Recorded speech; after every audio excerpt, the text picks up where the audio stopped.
Hoy tenemos con nosotros una persona que se dedica al mundo de los chips y en concreto trabaja en una de las compañías que están más de moda ahora mismo en el mundo, y esta compañía es Nvidia. ¿Hemos conseguido el ancho de banda de memoria que esperábamos tener en el M2? Si no, hay que hacer algo, hay que mirar por qué. También hay que evaluar si estos chips gastan o no lo que tocan. La batería de estos dispositivos es limitada. Es muy importante de que no solo sea rápido, sino que además no se caliente, que no gaste más batería de lo que toca, porque si pasa eso la gente se va a mosquear. Es parte de la magia. Hello y bienvenido a tu nuevo Mac. Y tú no te preocupes de nada, no te preocupes de la memoria, no te preocupes del procesador. Tú instala, corre y olvídate de todo lo demás, que nosotros ya nos encargamos del resto. La primera pregunta, ¿qué es Nvidia? Para la gente que no lo sepa. ¿Tú cómo ves el futuro en la industria en general para poder llevar la inteligencia artificial a otro nivel? Bienvenidos una semana más al podcast de entrevista a Product Leaders. Esta semana tenemos un episodio que me hace especial ilusión presentaros, ya que hablamos con Tony Franquès, ingeniero de chips en Nvidia, esta compañía que recientemente ha sido la más valorada del mundo por encima de Apple, Microsoft, etc.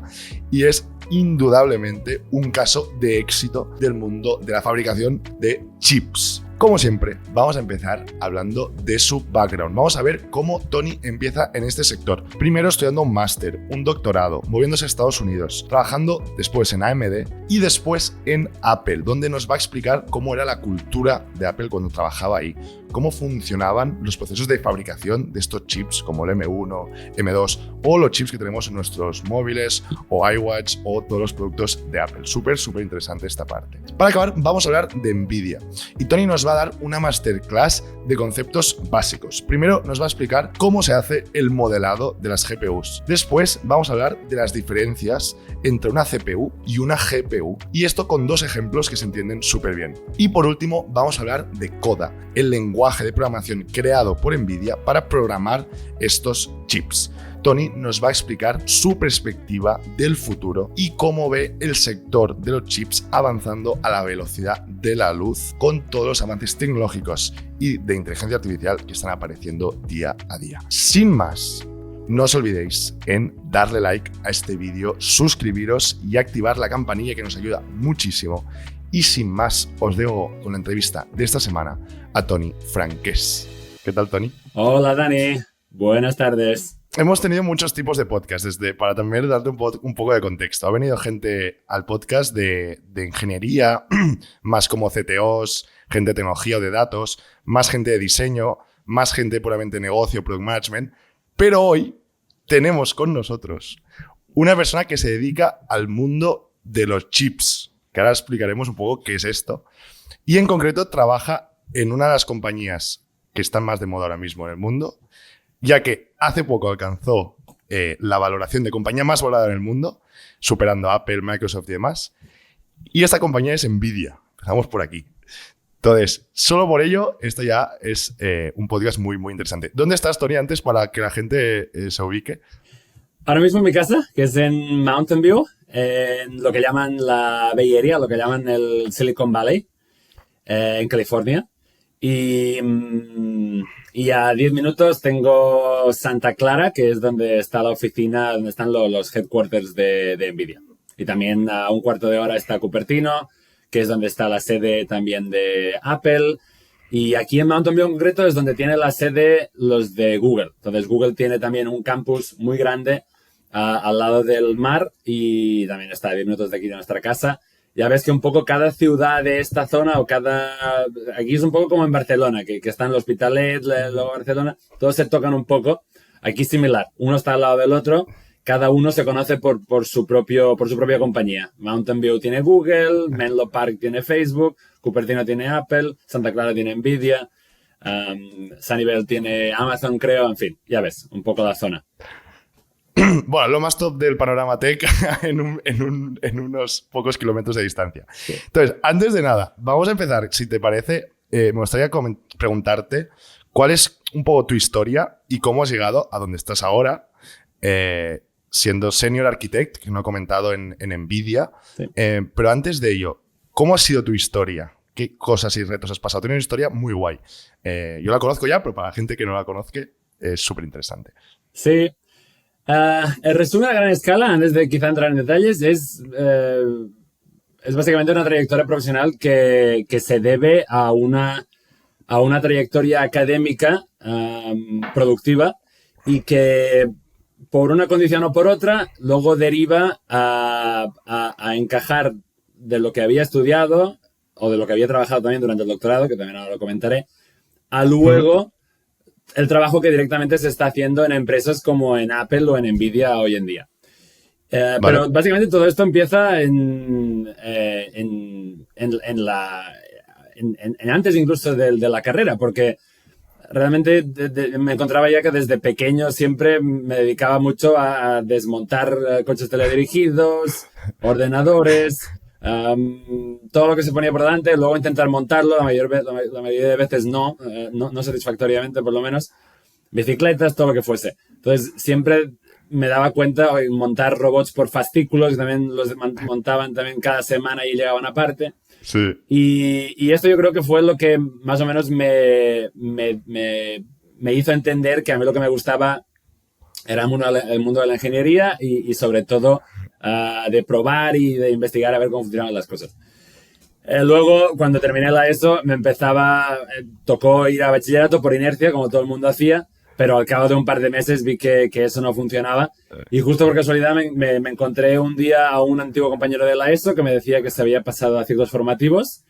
Y dije, ostras, se me encendió la bombilla. Así que hablé con mi padre y le dije que de cambiarme de bachiller a ciclos formativos de grado medio de informática por aquel entonces. Me dijo que para adelante, que le parecía bien. Y ahí empezó. Entonces empecé con una parte más práctica, que no la teoría tanto de bachillerato. Y de ese camino. ¿Por qué no te molaba? ¿Por qué no te molaba, perdón? Bachillerato, yo no sabía realmente para qué lo iba a usar. Me faltaba un poco más la motivación. No ves que realmente todo eso se hace para que luego cuando empiezas la carrera tengas un conocimiento de matemáticas, de física, o si te dedicas luego a las lenguas, pues para que tengas eso. Yo creo que me faltaba un poco esa visión a gran escala. Y por eso cuando tienes esa edad tonta de los 16, 17 años, cuesta. Sobre todo si vives en el pueblo y sobre todo si lo que te gusta hacer cuando llegas a casa pues es jugar con el ordenador, o sea, jugar a desmontar piezas del ordenador o a montar robots o cosas de estas. Entonces esto me costaba ir ahí a bachillerato, a hacer matemáticas o filosofía. Yeah. Me costaba más. Los ciclos formativos eran mucho más atractivos porque desde el día 1 te enseñaban a cuáles eran las partes del ordenador. O sea, todo esto que había ido yo viendo un poco por mi parte, realmente se concretaba y se empezaba a poner un poco nombre a las cosas. Te enseñaban cómo crear bases de datos, páginas web, todos sistemas informáticos que se usan en el mundo de IT. En el mundo real. Y en el mundo real. O sea, en el mundo la vida real. Correcto, sí. Entonces esa parte me era mucho más atractiva. Y fui por ahí. Y entonces, pues claro, esa vía es un poco más larga. Hice el ciclo formativo de grado medio, luego el acceso al grado superior, al ciclo formativo de grado superior. Luego, bueno, durante el superior tuvo que hacer, tanto en el medio como en el superior, tuve que hacer prácticas en una empresa, lo típico, que estás ahí pues en la tienda de informática del pueblo, arreglando pues, los ordenadores de la gente ahí. Oye, niño, que se me ha estropeado el router. ¿Qué me lo puedes venir a mirar? Sí, claro, señora. Entonces, pues para la casa de uno, a arreglar el router. Otro que hay que formatearlo porque no le va. En fin, ya lo ves. Pero aprendiste un huevo seguro. Seguro, sí. Mucho más que haciendo filosofía o historia o haciendo, yo qué sé, cualquier cosa que hiciéramos en bachillerato. Sí, en mi opinión en aquel momento sí, o por lo menos eso me pensaba. Pero claro, luego llegó el momento en el que me gradué, o que se terminó el ciclo formativo de grado superior. Y dije, bueno, ¿y ahora qué, no? Y entonces las opciones que tienes en ese momento son básicamente o te vas a la tienda de informática otra vez del pueblo o del pueblo más cercano, sí. O en el mejor de los casos, a lo mejor te pones de consultor. Y claro, esto vi que no tenía... Me faltaba algo, sobre todo porque durante todos esos años de ciclos se habían quedado muchas preguntas por contestar. Pues, ¿cómo funcionan las cosas a nivel básico? ¿Cómo funciona... ¿Qué son las señales inalámbricas? ¿Qué es el Wi-Fi? ¿Qué es el Ethernet? ¿Cómo viajan los datos? ¿Cómo funciona realmente un chip por dentro? ¿Qué es lo que pasa? ¿Qué es los transistores? Todos esos conceptos se escapaban. Todo esto no entran en los ciclos formativos porque lo que quieren es darte una formación práctica para que tú puedas usarla en las empresas. No realmente entran a detalles de cómo funcionan las cosas. Para eso están las carreras de ingeniería. Ya. Y eso es lo que pasó, porque entonces ya cuando terminé el ciclo y vi que eso pues no no le veía mucha salida y que me quedaban preguntas por contestar. Entonces fue cuando decidí que había que hacer algo más, y entonces fue cuando empecé a orientarme ya más bien a empezar la carrera, a empezar una ingeniería. En aquel momento me pensaba que podría ser ingeniería de informática o ingeniería telemática. Luego resultó ser ingeniería de telecomunicaciones. Eso fue porque cuando me estuve preparando para empezar la carrera, porque claro, me faltaba, tuve que hacer la selectividad, y yo eso no lo controlaba en absoluto, porque no había hecho matemáticas, no había hecho física, todo lo que la gente había hecho durante esos 2 años de aburrimiento de bachillerato, todo eso yo me lo salté. Me lo pasé cojonudo durante los 4 años de ciclos, pero entonces ahora había que ponerse al día. Y esa parte costó. Yo creo que ese fue el gran shock inicial. Y para eso fue vital mi tío, que vive en Castellón, en Valencia, Comunidad Valenciana, y que es ingeniero de telecomunicaciones. Había trabajado durante muchos años como ingeniero, y además es una persona muy rigurosa, muy centrada, muy curiosa científicamente. Tiene su propio laboratorio en casa, de todo lleno de cachivaches, de cables. Y entonces lo vi claro que tenía que irme allí y para aislarme del mundo y centrarme en aprender todo eso que durante todos esos años la gente había aprendido durante bachillerato, que yo no, y que necesitaba ahora para la selectividad y para empezar la carrera. Eso fue duro, pero se hizo. Entonces hice la selectividad, entonces me quedé ahí abajo en Valencia. Me iba muy bien eso de estar lejos de los amigos y de la familia para no distraerme mucho, porque si no, bueno, ya sabes tú cómo va esto, sobre esa edad todavía estás ahí. Estás jodido, sí. Y entonces pues empecé ya la carrera de telecomunicaciones en Valencia. Una cosa fue la otra. Empecé también a hacer un poco de investigación con un profesor de matemáticas también de la carrera. Y ya se fue trazando un poco más bien la vía esta académica, que luego más tarde ya siguió cuando me gradué ya de la carrera en Valencia. Ya luego se transicionó al máster y doctorado en informática en Illinois, en la Universidad de Illinois. Eso fue un proceso que tuve suerte también, porque yo estaba buscando hacia el final de la carrera, cuando estaba haciendo un Erasmus en Noruega, en el último año de carrera. Estaba buscando a ver cuál era el próximo paso, cómo hacer un máster más o menos que no costara mucho dinero. No teníamos dinero en casa. Y entonces tuve mucha suerte, porque había un profesor que era de un pueblo del pueblo al lado del mío, en Cataluña, y que justo pues había venido al pueblo porque le daban un reconocimiento, un premio a básicamente a persona extraordinaria por su trayectoria profesional. Y justo pues la madre de mi cuñada pues justo fue a esa charla, y entonces me dijo luego por casualidad que había conocido a este señor. Lo busqué, me puse a hablar con él porque vi que era profesor en Illinois. Me puse a hablar con él y una cosa llevó a la otra, y al final terminé haciendo el doctorado con él en la Universidad de Illinois, haciendo doctorado en informática. Hubo que hacer un poco de adaptamiento ahí porque mi carrera había sido en telecos y no en informática, y él estaba haciendo arquitectura de computadores. Pero estuvo muy chulo porque aprendí mucho, me forzó a centrarme en áreas o aprender sobre áreas que yo no había tocado durante la carrera tampoco, como era la arquitectura de computadores en sí, que es el diseño de chips, básicamente. Y eso me gustó mucho. Y bueno, fue lo que luego ya me abrió las puertas. Bueno, cuando haces 2 años de máster de eso y 4 de doctorado, al final son 6 años en total, creas mucho bagaje y experiencia en ese sector. Y eso fue lo que luego me llevó a cuando me gradué, a alinearme con una posición que había en Apple. Apple, por contexto, en el 2020, sí, en el 2020 más o menos, empezó a publicar sus propios o a vender sus propios chips para los ordenadores, lo que llaman ahora los M1. Los M1. Los M1. Correcto. Esto antiguamente solo lo hacían para los teléfonos, para los smartphones, creo que para los iPhones, o sea, para los iPhones, los iPads y para los relojes. Pero luego ya lo hicieron un salto muy gordo. En los ordenadores antiguamente se usaba Intel, se usaba la arquitectura de x86, pero se decidió de hacer un salto gordo a la arquitectura de ARM, que es una filosofía un tanto distinta. Pero claro, eso requiere cambiar todos los programas, o sea, los programadores que tienen programas pues como el Word o el Google Chrome, todo esto. Lo que pasa es que entonces se tiene que recompilar para usar la arquitectura de ARM en vez de la arquitectura de Intel o de AMD, que es la x86. En fin, a lo que iba. Vale. Los de Apple, al hacer esa transición, estaban interesados en empezar a fabricar sus propios chips para ordenadores. Y esos chips usan muchos conceptos de arquitectura que había yo investigado y había trabajado durante el doctorado. Y entonces hubo una buena alineación ahí entre lo que había estado trabajando yo durante el doctorado y lo que pedían en este equipo de Apple para hacer estos chips.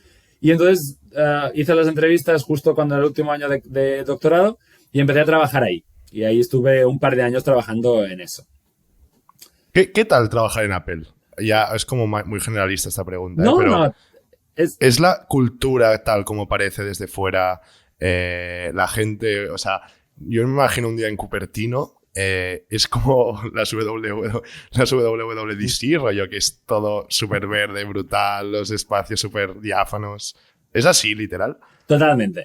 Yo creo que es de lo más estereotípico, en el sentido de que tal como te lo puedes imaginar, tal como te lo venden, cuando se ven las así, keynotes, ¿no?, de Apple, cuando sale Tim Cook encima en el Apple Ring también, en el Apple Park.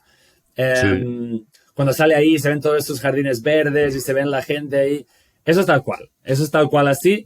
Y está muy chulo. Eso yo creo que es el momento en el que te das cuenta que you made it, ¿no? Cuando llegas allí un poco y empiezas a absorber y empiezas a darte cuenta y dices, ostras, es que mira, es que este es el sitio que he visto por el vídeo, que es donde hacen los keynotes, o aquí es la Apple Store donde sale cuando hago lo que sea. O este es el comedor donde ves que todo el mundo está ahí y ves, hostia, pues por aquí a lo mejor podría pasar Tim Cook en algún momento. Eso es tal cual. Y el ambiente por allí es tal cual también. Tiene esa no sé cómo se llama, áurea en castellano, tiene ese ambiente. Sí, ese ambiente. Ese ambiente de tech totalmente, en el que la gente van con bicicleta de una parte al otro del campus, donde la gente está con el portátil afuera en las terrazas. Tienen su propio gimnasio, sus propios médicos, lo tienen todo montado básicamente para que uno se sienta muy cómodo dentro de la empresa y no se vaya, y para retener un poco a los empleados y que la gente pues allí haga todo, desde por la mañana hacer yoga si quieren, ducharse, luego pillar una bicicleta interna del campus, ir a la oficina, luego bajar a comer al comedor, luego la tarde si quieren ir al gimnasio, si tienen que ir al médico, si quieren hacer lo que sea, lo pueden hacer ahí mismo en el campus. Y luego de allí pillar el shuttle, que también tienen autobuses que te llevan a tu propio barrio, a tu propia ciudad. Yo lo cogí antes desde San Francisco hasta Cupertino todos los días. Y te puedes seguir trabajando en el autobús también, ahí con el wifi y con todo. ¿En serio? Me tienen todo montado para que lo tengas lo más cómodo posible, para que le dediques el máximo de horas posible y hagas tu trabajo. Y eso en ese sentido está muy divertido, está muy bien. Y siendo, ya cerramos lo de Apple si quieres, pero siendo trabajador de Apple, ¿tú tienes acceso a hardware y software nuevo que Apple va a sacar y lo tienes antes, a lo mejor un año antes o medio año antes? En mi caso no. Apple es muy riguroso en cuanto a compartimentalizar los distintos equipos, los distintos departamentos. Entonces, solo tienen acceso los que realmente lo necesitan. Los ingenieros, los diseñadores de producto seguramente sí tienen acceso a esos productos antes de que salgan, porque tienen que testearlos, tienen que mirar a ver cómo son de compatibles a lo mejor con las carcasas, con los distintos accesorios que tienen. Ellos sí. En mi caso, de hecho, yo no sé ni para qué dispositivo el chip iba a ser. Yo trabajaba... ¿Ah, sí? ¿Tú no sabías qué dispositivo iba a ser? Absoluto, pero sí que sabías si era un smartphone o un Mac, eso sí. Se podía intuir por el hecho de que el chip, cuando tienes los diagramas, ves qué tipo de componentes tiene en el chip y ves si tiene dos puertos USB o si tiene una cámara. Como yo trabajaba en la red que conecta todos estos componentes, se podía intuir para qué chip ibas a desarrollar o para qué producto ibas a desarrollar ese chip. Pero realmente no lo sabías seguro del todo hasta que 2 años después ese chip se incorporaba en un producto y ese producto se anunciaba. En ese momento internamente nosotros lo discutíamos internamente. Perdona que hay ruido en el... Nada, no te preocupes, nada. Sí, un poco, pero muy poco. Espera, que cierro la ventana. Perdona, aquí estamos, ya lo ves, a media mañana son las 11, aquí viene el camión de la basura. Claro, el camión de la basura. Entonces, ese día es el día en que te enteras en qué chip en qué producto tu chip ha terminado y entonces pues dices, mira, pues es un nuevo iPhone o es un nuevo iPad. Hostia, esto es heavy. Esto no me lo hubiera imaginado que era así. O sea, esto sí que acaba de flipar. Wow, esto es bestia. Es secretismo, es la manera de asegurarse que no hay, de minimizar los leaks, de minimizar la pérdida de información antes de que toque. O sea, si todo el mundo tiene acceso a esa información, si hay muchos departamentos que trabajan en un chip y la gente sabe para qué producto va a ser, por ejemplo, imagínate, ahora que este año pasado sacaron las gafas. Las Vision Pro, sí. Estas gafas es un producto completamente nuevo que seguramente va a tener un impacto, se espera que tenga un impacto, pero Apple, como es de costumbre, no quieren lanzar esa noticia o no quieren dar pistas de esa noticia hasta que ellos vean que están preparados y que están dispuestos a anunciarlo al mundo. Entonces, si la gente trabaja la gente que ha trabajado en esos chips, que empezó seguramente 3, 4, 5 años antes de que se lanzara ese producto, si saben para qué producto va a ser ese chip, es mucho más probable de que alguien algún día a lo mejor pueda hacer un fallo o pueda decir algo a quien no toca y ese producto o esa información salga a la luz y se sepa antes de que se anuncie. Entonces eso arruina un poco la sorpresa y también daña a la empresa. Yo creo que eso no lo quiere nadie, ni en Apple, ni en Nvidia, ni en Microsoft, ni en ninguna parte. Pero Apple es especialmente cuidadoso en ese sentido. Y ya para acabar de Apple, es que soy muy fan de Apple. Quiero hacerte una última pregunta. Claro. Para también contextualizar a la audiencia y ver el tamaño, un equipo como el que estás tú en Apple, que entiendo que construía un chip o una parte de ella, no lo sé, una parte del chip, sí. ¿De cuánta gente y cuánto tiempo podía estar construyendo? Vamos a dar un ejemplo del M1. O sea, un M1, ¿cuánta gente necesita de equipo y cuánto tiempo tardas para construir un M1? Una barbaridad. Esto empezó hace mucho. Es que el M1 además es un ejemplo muy concreto porque es el que se hizo la transición gorda de x86 de Intel a ARM. Con lo cual eso tardó seguramente años. ¿No? Podrían ser más de 5. Vale, pero pues un M2 o el M3 claro, o de M1 estos M2 nuevos que están sacando. A una cadencia de un año, más o menos. En un año, vale. Cada año, o sea, dado que ahora tenemos todo el line-up, todos los productos de Apple ahora usan Apple Silicon, usan todos chips fabricados dentro, en vez de tener algunos que antes se usaban con componentes de Intel o de otras partes, o incluso de Nvidia antiguamente, creo, para las GPUs.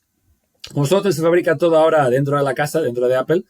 Entonces, hay mucho producto, hay muchos chips que son similares, tienen similaridades, pero al mismo tiempo hay diferencias, hay que evaluarlos distintos, hay que evaluarlos por separado, hay que tratarlos por separado porque cada uno, un ordenador, tiene requerimientos distintos que un iPad, etc. Con lo cual había mucha gente, porque claro, hay muchos chips ahora, con lo cual los equipos crecieron mucho y podemos estar hablando de que en el bloque que yo trabajaba concretamente, que era la red que se usaba, la red diminuta que se usa dentro de los chips para conectar los distintos bloques, los distintos componentes del chip, como por ejemplo la CPU, la GPU, la memoria, los aceleradores de inteligencia artificial. Vale. Esa red pequeña podíamos ser unas 8 personas y tardábamos más o menos entre medio año y un año en hacer solo nuestra parte. Y nuestra parte es muy concreta porque es solo el modelado de esa red. No es ni siquiera luego hacer esa red y ponerla en lo que llaman RTL, que es cuando se simula todas las puertas lógicas, cuando se simulan todos los ANDs, todos los ORs, toda la circuitería. Y luego hay otra parte que es la validación de ese código de RTL en comparación con el modelo que nosotros hacíamos. Por contexto, cuando un chip se envía a Taiwán para fabricar, la mayoría se fabrican en Taiwán los chips de Apple. La mayoría es TSMC, es TSMC, que es Taiwan Semiconductor Manufacturing Company. ¿Pero fabrica esta compañía es de Apple o no? No, TSMC es independiente. TSMC, es un provider de Apple. Sí, de Apple, de Nvidia, la gran mayoría de los chips del mundo se fabrican en Taiwán. O sea, lo que es el silicio en sí, lo que es el chip, luego está la placa base, está todo el ensamblaje de todos los componentes por cuando se juntan, es decir, si tú abres un iPhone y lo miras por detrás, cuando lo abres ves que hay pues la batería, ves que está la CPU, está la GPU, está la memoria, están todos, la pantalla, todo esto está en una placa central y todos esos componentes se van ensamblando. Esa placa no, esa placa se ensambla en China o la puedes hacer aquí mismo en Estados Unidos, pero mayormente el chip en sí, que es digamos, el cerebro, en la parte central, esa parte se lleva fabricando desde hace muchos años había varias empresas, Samsung entre ellas, pero TSMC es la que está desde hace muchos años en lo que llaman el cutting edge, es la que está por delante, es la que está también Intel, también fabricaba y de hecho ahora sí intenta retomar un poco la iniciativa en posicionarse a la misma altura entre Intel y TSMC, pero básicamente lo que marca la capacidad de meter más y más y más transistores dentro de un chip, con lo cual mejorar el rendimiento, bajar el uso de energía, o por lo menos para un mismo consumo de energía tener más rendimiento.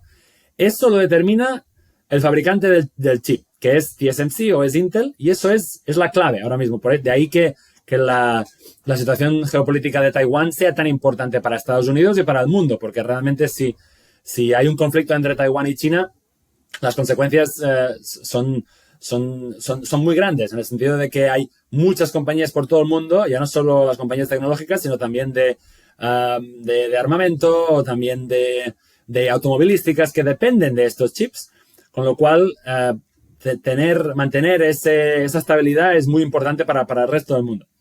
Pero en fin, a lo que iba.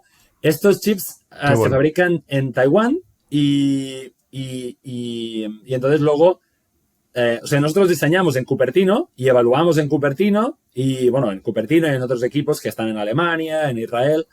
Y entonces una vez se ha diseñado, se ha evaluado por distintos lados, todo este diseño se manda a Taiwán para que TSMC lo fabrique y nos lo devuelva o lo mande luego a las fábricas de ensamblaje en China, donde sea, para que lo pongan todo junto.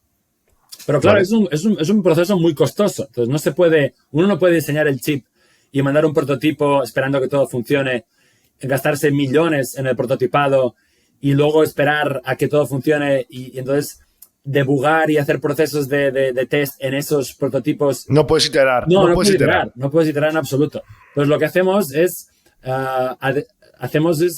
evaluar esos chips o simular esos chips de dos maneras. La manera uno es modelar lo que sería tu chip en un programa de C++. Tú coges un programa de C++ y dices, mira, pues tienes pues todas las instrucciones que debería... Imagínate, pues tengo una instrucción que es la CPU lee una instrucción de memoria. Luego la cámara del teléfono envía una operación para escribir pues los píxeles en la memoria. Todas esas instrucciones forman parte de una aplicación. Y esta aplicación, que son instrucciones, es lo que luego al final define si es o x86 o ARM. Esas instrucciones, ya sea de x86 o de ARM, es lo que definen el programa, lo que llaman assembly, el programa de ensamblaje. Pero estos son ceros y unos, ¿no? Esto para que nos entendamos. En última instancia son ceros y unos. Pero antes nosotros, o sea, en el hardware llegarán a ser ceros y unos. Pero nosotros nos quedamos un paso antes. Nosotros nos quedamos... ¿Y qué veis? ¿Tú qué ves? ¿Qué ves tú? Instrucciones. Veo el nombre de la instrucción. Yo veo... El nombre. Sí. Yo veo, por ejemplo, componente 1, componente 2 y mete el resultado en componente 3. O sea, suma la dirección de memoria A con la dirección de memoria B y pone el resultado en la dirección de memoria C. O carga la instrucción de memoria A en un registro B. Yo veo estas instrucciones. Y todo esto, nosotros creamos un programa, nosotros en C++, que va leyendo estas instrucciones una por una y la coge y entonces pues es un programa enorme en C++ que va diciendo, pues cada vez que veas una instrucción que es pues una suma, asume que son pues 10 ciclos, porque esto es básicamente el reloj va marcando, el reloj del procesador va marcando. Entonces, pues cada vez que haya una instrucción de estas, asume 10 ciclos para pasar por la memoria, otros 5 para pasar por la CPU, otros 4 para lo que sea.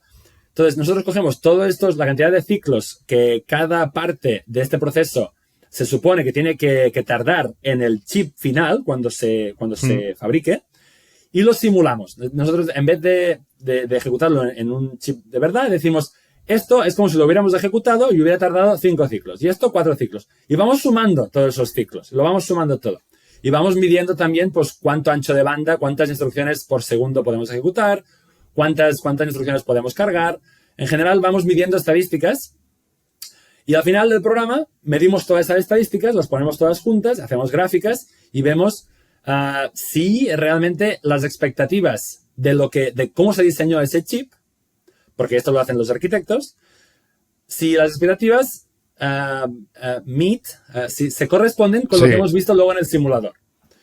Pero, ¿expectativas en cuanto a qué? ¿A performance? Correcto. ¿O en cuanto a velocidad? Sí, exacto, a velocidad. O sea, tú lo que mides es, hemos conseguido el ancho de banda de memoria que esperábamos tener en el M2. Si no, hay que hacer algo, hay que mirar por qué. Entonces hay que entrar en este programa, hay que debugarlo, o sea, hay que buscar por errores, hay que mirar qué ha pasado. Entonces ahí entra la gracia de los modelos de C++.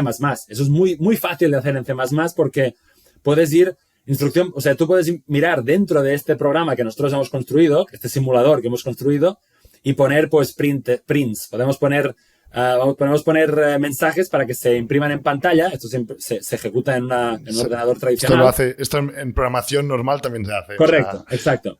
Sí. Y es mucho más fácil encontrar errores. Y entonces, en caso de que sea un error en el diseño que los arquitectos prepararon originalmente, decimos, oye, pues aquí habíais pensado que la CPU estuviera al lado de la GPU y que hubiera un ancho, que hubiera, pues, por ejemplo, 4 canales para ir de un sitio a otro.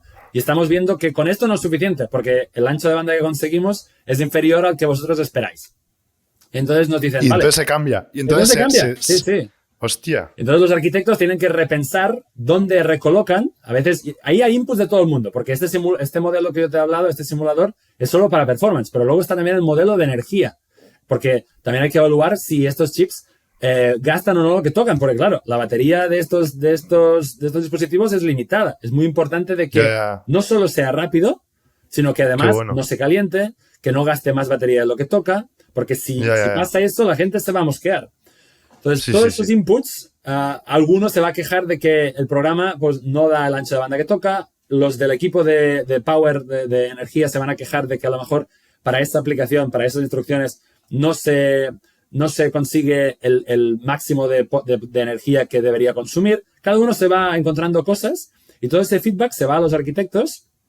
Los arquitectos, y además se sugieren planes de acción para que los arquitectos sepan más o menos qué opciones tienen. Pues normalmente se les da 2, 3 alternativas. Decir, mira, pues esto no funciona así, pero si lo cambiáis, si en vez de poner un router aquí para dos dispositivos, pues ponéis 3, a lo mejor sí que funciona. O si incrementáis el ancho de los canales, pues a lo mejor funciona.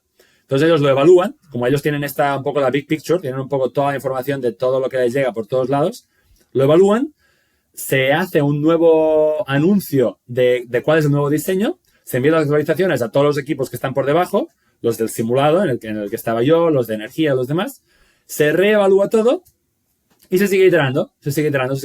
Y así pues durante medio año o un año incluso a veces. Y pero aquí claro, aún no ha pasado ni por Taiwán ni nada. No, en absoluto. Todavía le queda un año por lo menos para llegar ahí. Y bueno, y esto es solo un pequeño trozo. Esto es solo la parte que me encargaba yo, pero luego ya te digo, están los que simulan todo esto que nosotros simulamos en C++.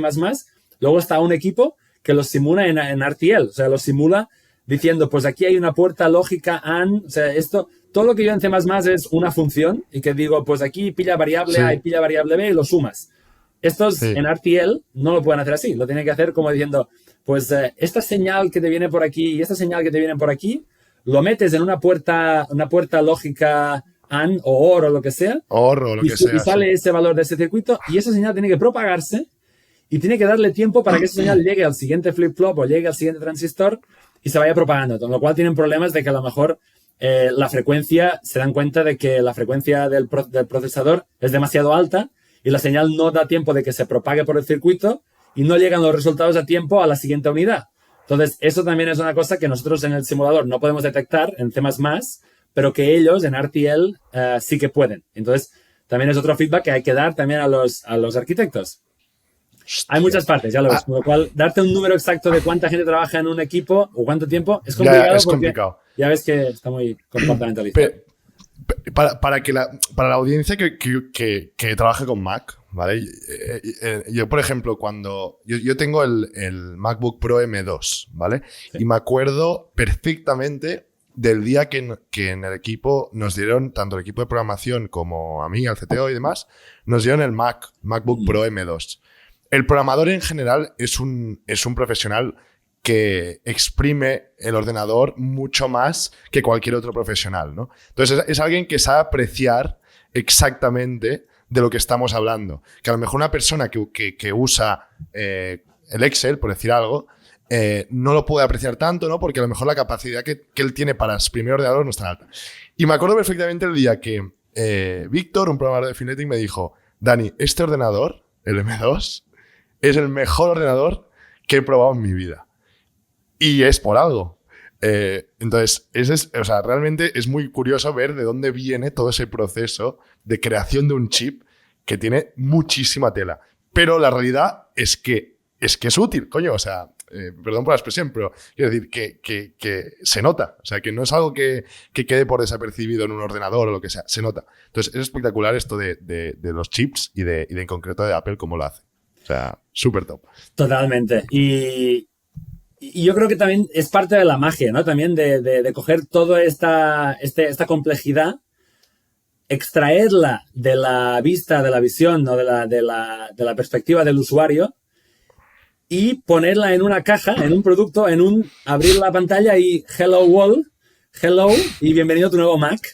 Y tú no te preocupes de nada, no te preocupes de la memoria, no te preocupes del procesador, tú instala, corre lo que necesitas correr y olvídate de todo lo demás, que nosotros ya nos encargamos del resto. Y esto brutal. Tiene los dos aspectos, ¿no? Para los que realmente estrujan el portátil, exprimen estos dispositivos, estos procesadores al máximo, sí, a lo mejor pueden apreciar toda la complejidad que hay detrás y se dan cuenta realmente de la diferencia en rendimiento entre los procesadores más antiguos y los nuevos, que es abismal. Pero es abismal. Abismal, sí. Es muy grande. Perdón, Tony, pero es que abismal del sentido de que yo me acuerdo, justo fue el verano pasado, gente trabajando con el Intel MacBook Pro, que era el Intel, la versión anterior, y gente trabajando que le acaban de dar el M2. Los que trabajaban con el Intel, no se les, o sea, en una llamada, no se les conectaba la cámara, se les acababa la batería, se les calentaba el ordenador. O sea, quiero decir que es abismal. O sea, no es una cosa o sea, es muy heavy. Ya está, perdón. El rendimiento y el consumo de energía al pasar de x86 a ARM fue espectacular y claro, y ahí es parte de esta magia, ¿no? De que al final el usuario, ¿qué ve? Ve longevidad de la batería o cuántas horas puede estar en un café trabajando y en meetings, en reuniones y de aquí para allá y sin tener que preocuparse de la batería o de enchufar o de a ver dónde hace. O de un diseñador o un productor de vídeo que pueda renderizar su vídeo sin tenerse que preocupar de que el programa se caiga o se cuelgue, o cuántas horas tiene que estar, o si tiene que dejarlo toda la noche, o si solo en un rato lo tiene. Entonces, parte de la magia es esto, ¿no? En extraer toda esta complejidad y resumirla o dársela todo para que el usuario, pues al final lo que note es, ostras, pues qué buena batería tiene este portátil, o qué rápido que renderiza los gráficos. Y claro, la parte costosa está por detrás en construir para que todo eso pase. Y ahí está. Sí, total.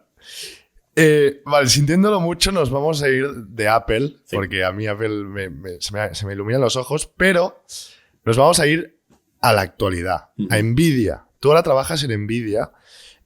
Tu rol exactamente es Senior Architect de GPU and SoC, no lo he dicho mal, SoC.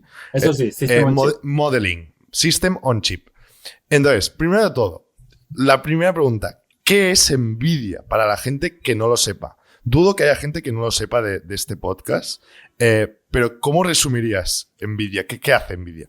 Sí, yo creo que de hecho es normal que la gente no conozca Nvidia porque no está tan expuesta al consumidor como está Apple. Yo creo que Apple es mucho más conocida por los iPhones, los portátiles, por todos los dispositivos que la gente al final tiene acceso, que compra, que usa. Sin embargo, Nvidia se ha quedado un poco vendiendo producto a gente que luego lo usa indirectamente. Por ejemplo, o sea, un B2B. O sea, el concepto B2B, business to business, Nvidia es claramente business to business y Apple es B2C, que es muy claro ver el producto final. Totalmente, exacto. Entonces, históricamente, Nvidia sí que ha tenido una parte de consumidor, que son las tarjetas gráficas que los gamers, la gente que le gustan los videojuegos, pues compra directamente, instala en sus ordenadores y usan para poder jugar a videojuegos en el ordenador. Pero luego ha tenido una parte muy importante también, que es de vender productos a otras empresas. Por ejemplo, Nvidia, básicamente, para empezar por el principio, Nvidia se ha dedicado históricamente a fabricar, a diseñar y fabricar lo que se llaman GPUs, que son ligeramente distintos a las CPUs en el sentido de que las CPUs son los procesadores genéricos que pueden ejecutar instrucciones de cualquier tipo en un ordenador, pero las GPUs son un poco más especializadas, son como una especie de acelerador, es un procesador que se encarga de coger instrucciones muy concretas y acelerarlas, en el sentido de que había un ejemplo muy famoso en YouTube que se hizo hace unos años, que es, enseñaban lo que era una CPU y enseñaban lo que era una GPU, y en la CPU se enseñaba como había una escopeta de pintura que iba tirando un punto para dibujar un punto detrás de otro, que una imagen en un cuadro. Y luego estaba la GPU. Está haciendo píxeles. Sí, exacto. Y luego estaba la GPU, que de golpe y porrazo recibía una instrucción que es disparar píxel y ¡puf! Se disparaba toda la foto de golpe. Se hacían todas las bolas de pintura y se dibujaba la foto de golpe. Podríamos decir, para que la gente también lo entienda, podríamos decir, o sea, en la parte gráfica de un producto donde hay vectores, o sea, un vector, ¿no? Sí, un vector, sí. Y hay mucho cálculo Sí. de vectores para formar un videojuego, para formar una animación, por lo que sea. Aquí hablaríamos de GPU, ¿no? Exacto. Totalmente. Es el concepto en el que tú coges una instrucción y la aplicas a muchos datos distintos, a muchas direcciones de memoria distintas. Es lo que llaman single instruction, multiple data. Es, tú coges una sola instrucción, por ejemplo, suma dirección de memoria A con dirección de memoria B y pon resultado en dirección de memoria C. Y eso lo haces y haces pues 1000 sumas de esas. Es como el ejemplo de decirte, es como si hubiera un profesor en una clase y le diera la instrucción de decir, y tuviera 20 niños en la clase, le dijera a cada niño, oye, tenéis que hacer una suma. Pero cada niño va a hacer una suma con números distintos. Uno va a hacer pues 2 más 3, otro va a hacer 4 más 5, otro 6 más 7, y cada uno va a escribir su papel, su resultado, y luego el profesor las recoge todas. Pues en este caso, el director de orquesta o el profesor sería la CPU, que es la que manda la instrucción, pero luego la GPU son los niños. Cada uno de los núcleos de la GPU son los niños que ejecutan esta suma en paralelo y que preparan este resultado y luego lo agregan y se lo dan otra vez a la CPU. Cada niño le da el resultado y le dice, toma, aquí tienes el resultado de cada uno. Claro, gracias a eso... Es muy buen ejemplo este. Gracias a eso, el tiempo que tardas en hacer pues 20 sumas es mucho más rápido que si la CPU si el profesor por sí mismo hubiera hecho las 20 sumas él mismo una detrás de otra. Es mucho más fácil que el profesor diga a cada un niño, oye, aquí tenéis cada uno la suya. Cuando tengáis el resultado me lo dais. En un momento lo tienes. Pues es la analogía. Vale. Eso históricamente Nvidia, este concepto lo usaba para tarjetas gráficas, que son las tarjetas que se usan para preparar los píxeles de la pantalla. ¿Por qué? Porque al final la instrucción para renderizar un píxel de una pantalla es la misma para todos los píxeles, pero el píxel o el color o la intensidad del color de cada uno de los píxeles de la pantalla es distinto. Entonces, por eso las GPUs funcionaban muy bien. Vale. Pero, claro, con el tiempo, Nvidia, y estas GPUs se metían no solo en tarjetas gráficas de ordenadores que compraban los gamers, sino también se metían en consolas muy conocidas como la Xbox o en las Nintendos y demás. Vale. Pero con el tiempo, se especializó en GPUs. O sea, al principio Nvidia empezó con GPUs. Sí. Vale.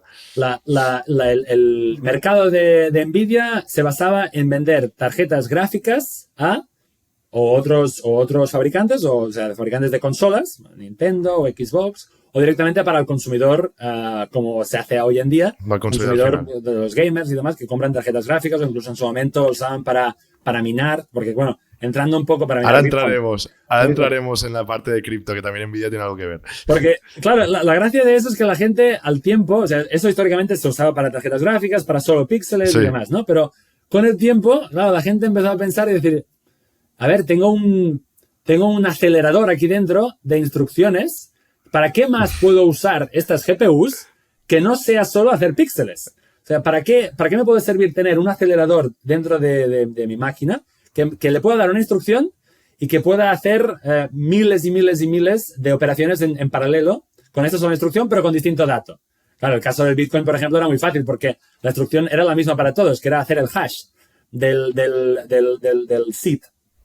Pero el resultado, cada uno era distinto, cada uno usaba un hash distinto y daba resultado a mirar a ver si el hash era el que tocaba o no, porque básicamente lo del minado era esto, todo el rato era hacer un hash de un número, o sea, aplicar una operación matemática sobre un número. Un problema matemático. Correcto. Y ver si te daba bien o no. Correcto. Entonces, ver si el resultado es el que toca o no. Ir comparando todo el rato, ir comparando. Entonces, esto la GPU lo hacía muy bien, porque podía hacer miles y miles y miles en paralelo.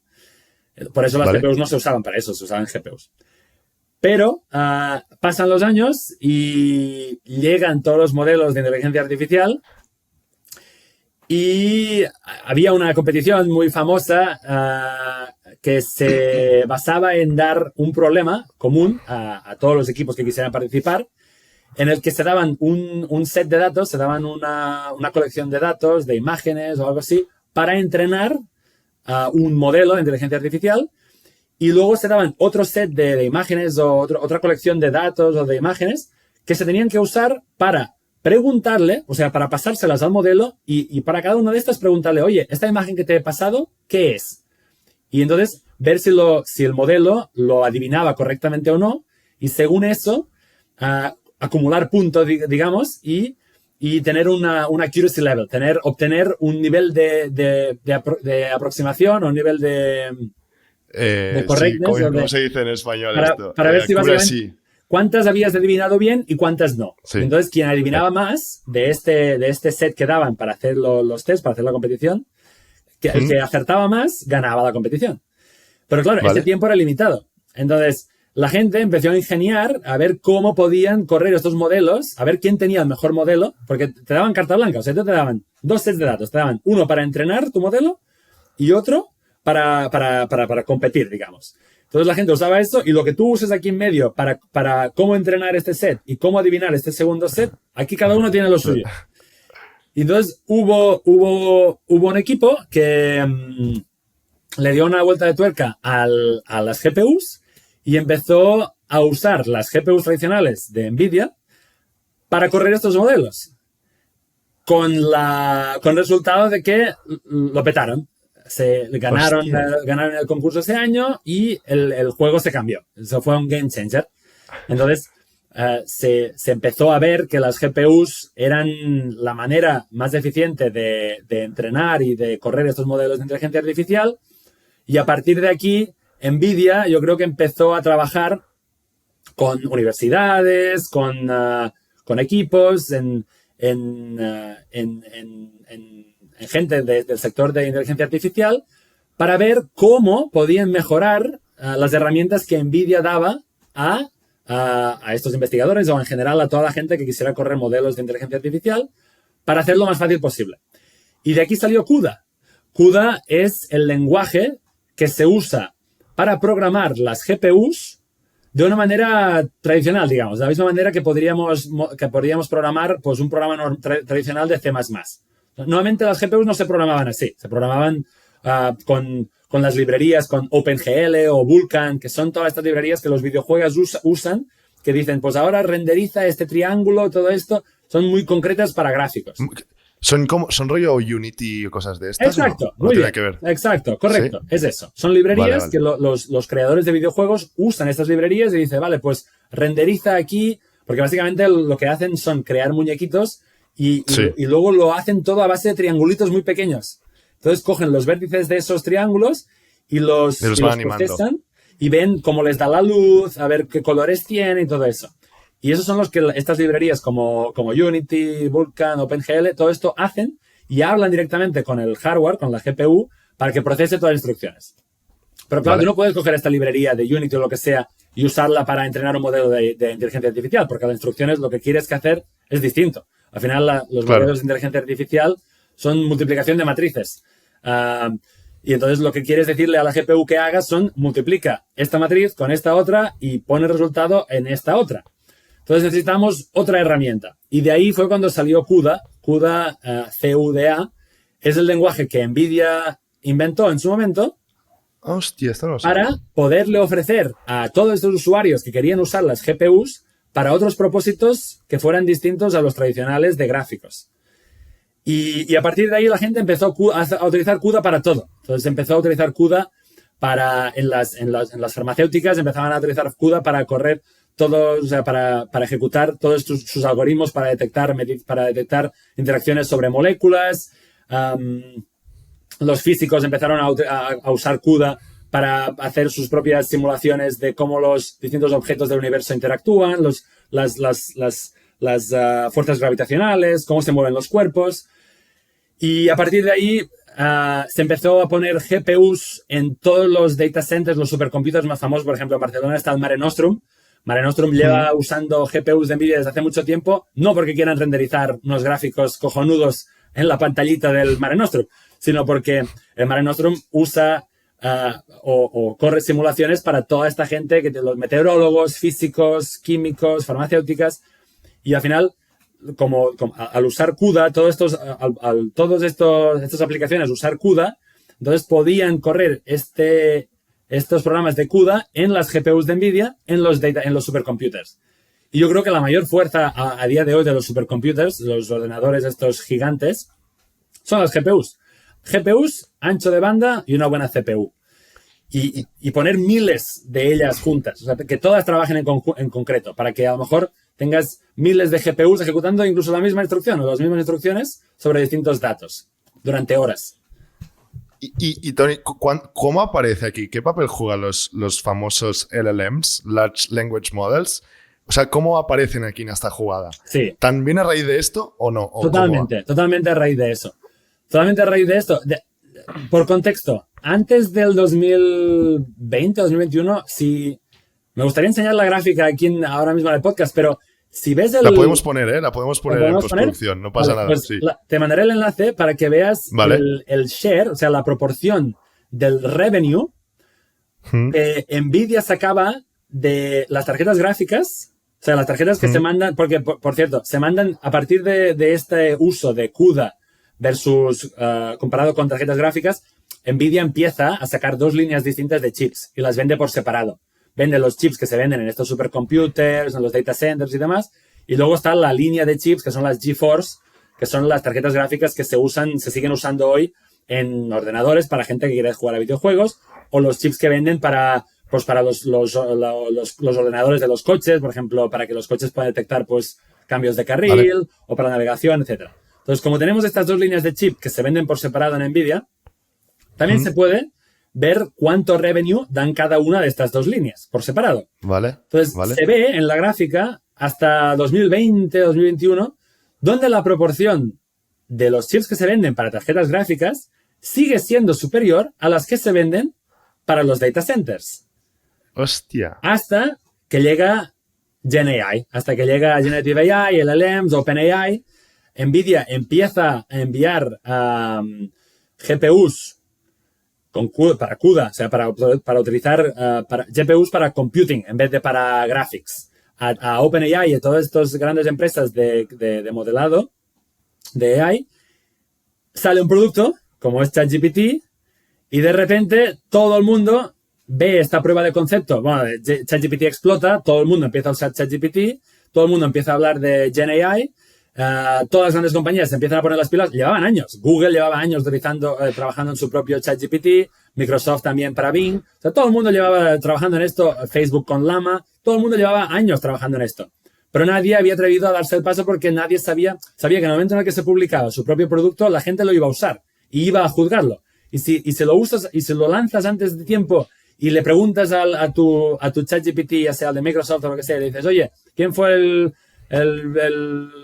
el presidente número 50 de Estados Unidos? Y no te sabe decir la respuesta, Entonces dices, va, esto no funciona. No lo fuera. vuelves a usar. Sí, no lo vas a usar. Y entonces la gente ya no entra en la rueda esa. Entonces sabían que el que lo hiciera primero tenía que hacerlo bien. Llega ChatGPT, lo peta, funciona muy bien.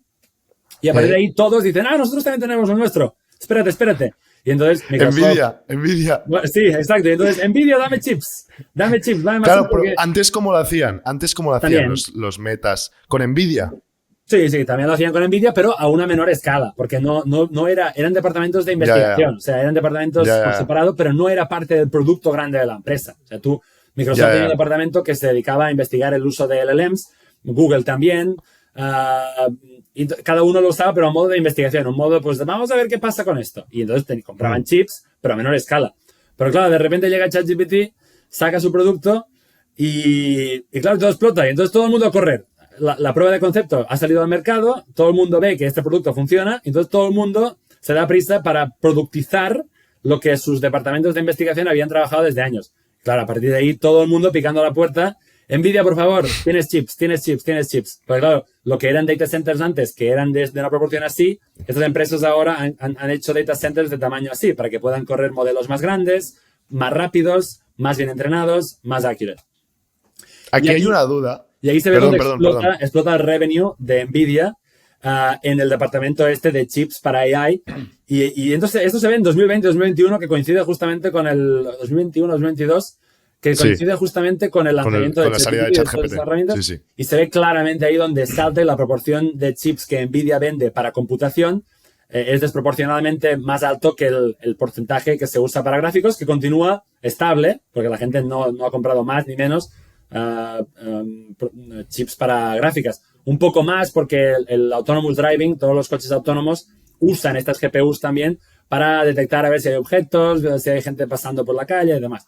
Pero lo que explota desde luego son las GPUs que se usan para computación. Y a partir de ahí Nvidia se posiciona en el 70-80% de ventas de su producto, se dedica a GPUs de computación y bueno, es cuando ya empieza a salir las noticias, es cuando se empieza a subir en market cap, en valorización económica, hasta el punto, en valorización bursátil, perdón, hasta llegar el punto donde el otro día se situó como primera empresa, como la empresa más valorada del mundo. Gracias a este boom. ¿Los celebrasteis en la empresa? ¿Que fuerais? No, yo creo que la gente es cautelosa y se celebra naturalmente, ¿no? y se celebra, desde luego, en el sentido de que todos estamos muy contentos. Pero, claro, es un hito más, ¿no? Sí. Una duda aquí, es que el otro día estuve escuchando un podcast que hablaban de esto, justamente los stocks de Nvidia y tal, y había uno que no sé si era más enteradillo que no, pero uno que decía, oye, obviamente que Nvidia está subiendo su valoración bursátil de una forma espectacular, pero es básicamente porque todos estos data centers están haciendo compras masivas que van a amortizar en X años y obviamente el revenue está subiendo un huevo, pero a lo mejor en los siguientes 10 años no necesitan más chips. Entonces, yo no lo creo que no necesiten más chips. No. Pero ¿cuál es tu opinión aquí? ¿Me entiendes? Totalmente. Es un negocio que dices, hostia, Apple, por decir algo, es un negocio más entendible. Bueno, más entendible. De todas las verticales de negocio, pero ves dónde sale el revenue, ¿no? ¿Cuántos iPhones has vendido? ¿Cuántos AirPods has vendido? Y poco más. Entonces, Nvidia es rollo, ¿me van a hacer un pedido muy heavy ahora y después no? ¿O no? No, y debo decir por qué. Jensen Huang, el CEO de Nvidia, creo que tiene una frase muy famosa que creo que es "The more you buy, the more you save". Es como más compras, más ahorras. Y eso es porque como todos los años se salen chips nuevos. Nvidia todos los años también ahora está como Apple. Es un cadence de un año. Todos los años hay chip nuevo. El año pasado estaba Blackwell. Ahora hace poco han anunciado el nuevo de Vera Rubin. Entonces ya hay una cadencia en el que todos los años van a salir, o cada 2 años, van a salir un chip nuevo. Al sacar un chip nuevo, tú no sacas un chip nuevo porque sacas un chip nuevo porque porque TSMC te ha ofrecido, los fabricantes en Taiwán, te ofrecen una tecnología un poco superior a la anterior que te permite meter más transistores en el mismo chip, con lo cual el rendimiento de tu chip, usando los mismos vatios de potencia, el rendimiento de tu chip es superior. A veces puede ser del 25%, del 50%, lo que sea, es superior de alguna manera. y al mismo tiempo porque también ofreces capacidades nuevas, ya sea porque soportas nuevas instrucciones o porque cada vez optimizas más la parte de computación para que se alinee con los requisitos de los nuevos modelos de GenAI o de los que sea. Entonces, estos nuevos chips, de año en año o cada 2 años, tienen la ventaja de que son muy superiores a los anteriores, hasta el punto de que para los data centers les sale más económico, les sale más barato coger estos chips que tenían antes, de hace un año o dos, tirarlos, o bueno, no sé qué harán, a lo mejor los reusan para otros data centers, lo que sea, y comprar nuevos, que no pagar la factura de tener básicamente el doble de procesadores para hacer la mitad de trabajo. Es decir, resumiendo... Por un tema de espacio también. Es un tema de espacio, exacto. O sea, si tú tienes solo 1000 vatios, en tu data center solo tienes 1000 vatios. 1000 vatios es muy poco. Vamos a decirle, pues, 1 megavatio. Y tú solo tienes 1 megavatio para usar y no puedes usar más. La pregunta es, ¿cuánta capacidad, cuántos petaflops, que son cuántas operaciones por segundo puedes hacer con ese 1 megavatio?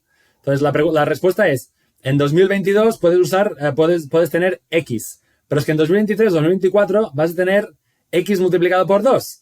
Con lo cual, como la cantidad de potencia es limitada y tu espacio en el data center es limitado, estas empresas ven que les es mucho más beneficioso comprar chips nuevos, pagar el precio del chip nuevo y actualizar sus chips para que con la misma potencia ahora tengan, o sea, con el mismo consumo energético, ahora tengan el doble de potencia computacional, o sea, de capacidad computacional, con lo cual sus algoritmos pueden ser más accurate, pueden ser más concretos, o sea, funcionar mejor y pueden ejecutar más instrucciones y en general su producto puede ser mejor. Y así, pues, una de dos, o se ahorran dinero en la factura energética o pueden ofrecer mayor capacidad de computación.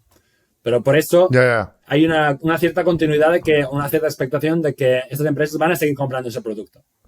No es una vez lo compras y te sirve durante 10 años. Has dicho un tema que me parece interesante, que es, yendo a la parte de los taiwaneses, no sé cómo se llaman, TSMC, no me acuerdo. TSMC, que tú decías de que, oye, si la tecnología de esta compañía aumenta, ¿no? Tú también puedes tener una arquitectura diferente y mejorar tus chips. Correcto. Pero entonces mi duda es, ostras, o sea, el IP aquí, o sea, quiere decir, ¿cuál es el value del chip? ¿El chip es en la arquitectura? Es decir, NVIDIA, que arquitecta el chip, no sé si está bien dicho, sí. o en Taiwán la tecnología que haya para meter más transistores, que entiendo que habrá un límite. O sea, ¿sabes? ¿Es como un todo o cómo? Es como un todo. Y es una cadena, porque es que eso no para ahí. Eso no se acaba en TSMC. TSMC, al mismo tiempo, para poder fabricar estos chips, usa litografía, que es un proceso donde unos LEDs, unos rayos de láser impactan contra silicio, que es como una arenilla de desierto que se funde a muchas altas temperaturas y con esos láseres se aplica un mini grabado de nada en ese silicio y a partir de ahí eso es un transistor. Entonces, para esas lentes que se usan, esa especie de lupas que se usan para poder concentrar estos rayos de láser y para poder grabar estos transistores en el silicio, no lo fabrica TSMC. Esto viene de ASML. Esto viene de Holanda. Hay una empresa, la única empresa en el mundo, se llama ASML, que si lo buscas también en bolsa, también verás cómo ha crecido en los últimos años gracias una animalada, ¿no? A esto. Todas. Sí. Y son los que proveen estas lentes, estos equipos, que son equipos que valen millones de dólares y que se venden a TSMC, entre otros, para poder fabricar estos chips. Con lo cual, todo es una cadena, porque entonces me podrías decir, ¿y TSMC? Entonces, ¿cuál es el IP de TSMC? ¿Es el proceso colocal? Claro. Entonces te diría, no, porque también forma parte de que depende de ASML que le venda la última tecnología en lentes para que los físicos consigan la manera de concentrar y conseguir un rayo de láser aún más delgado que sea milimésimamente más fino que un pelo, un cabello. Entonces, es toda una cadena. Entonces, NVIDIA tiene una responsabilidad y tiene el trabajo muy importante de diseñar esos chips, de hacer todo ese trabajo que te decía yo antes de simular la nueva arquitectura. Esto además es una cosa que cambia muy a menudo. Por ejemplo, hace un año o dos se usaba incluso para tarjetas gráficas, se usaban estos componentes especializados para renderizar gráficos. Pero ahora con el tiempo hemos visto que incluso para tarjetas gráficas existen procesos como DLSS, que es Deep Learning Super Sampling, y otros algoritmos en el que incluso en tarjetas gráficas se usan algoritmos de inteligencia artificial para aumentar los frames per second, es decir, para aumentar los frames que los videojuegos pueden usar, o para aumentar incluso la resolución también del gráfico. La calidad. La calidad, exacto. Y eso no se hace con poner más hardware especializado, más aceleradores de eso, sino se hace corriendo modelos de inteligencia artificial en partes modificadas de esos chips de gráficas para que puedan correr estos algoritmos y ofrecer esta capacidad.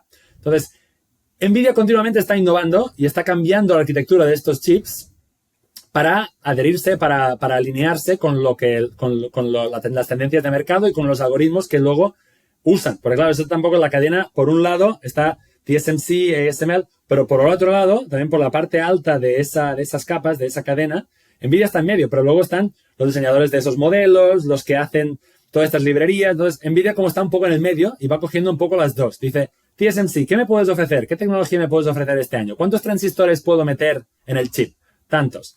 Entonces, los diseñadores de algoritmo, oye, ¿qué algoritmos queréis correr con mayor eficiencia y con mayor velocidad este año? Entonces, coge los dos, diseña es la nueva arquitectura de los nuevos chips, hace este diseño, lo testea, lo hace el modelado que decíamos, el simulado en C++, en RTL, los prototipos, corre todos los tests, asegura que todo funciona, y cuando todo esto funciona, lo manda para TSMC lo fabrica, y bueno, y así va siguiendo. O sea, ya ves que está muy interconectado todo, con lo cual hay una dependencia.